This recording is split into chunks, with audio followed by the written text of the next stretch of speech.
दिया गया।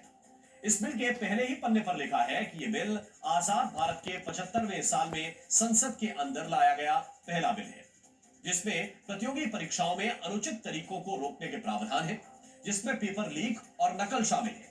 इस बिल में सजा के क्या क्या प्रावधान है, आपको बताते हैं। किसी व्यक्ति को पेपर लीक या नकल करवाने का दोषी पाया जाता है तो 3 से 5 साल तक की जेल और 10 लाख तक का जुर्माना होगा। दूसरे के स्थान पर परीक्षा देने के मामले में दोषी पाए जाने पर 3 से 5 साल की जेल होगी और 10 लाख रुपए का जुर्माना लगेगा। कोई भी संस्थान का मिलीभगत अगर साबित हो जाती है तो उससे परीक्षा का पूरा खर्चा वसूला जाएगा। इसके अलावा 1 करोड़ रुपए तक का जुर्माना भी लगाया जाएगा और उस संस्थान की संपत्ति भी जब्त की जा सकती है।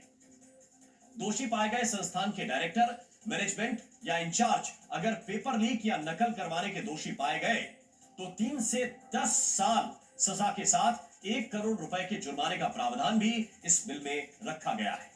पेपर लीक और नकल का संगठित अपराध करने के दोषी लोगों को भी 5 साल से 10 साल की सजा और 1 करोड़ रुपए के जुर्माने की बात इस बिल में कही गई है।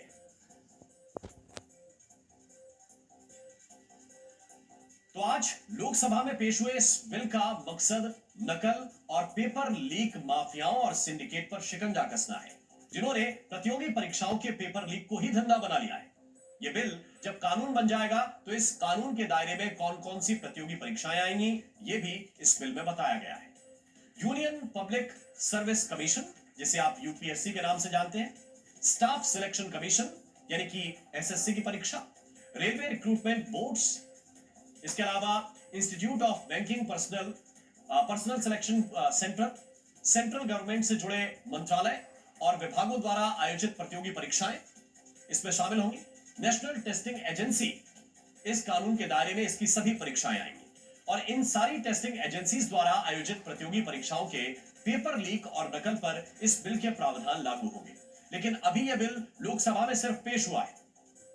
यह पहले लोकसभा में पास होगा, फिर राज्यसभा में जाएगा, राज्यसभा में पास होने के बाद राष्ट्रपति की मंजूरी के लिए जाएगा और उसके बाद ही यह बिल कानून की शक्ल अख्तियार करेगा।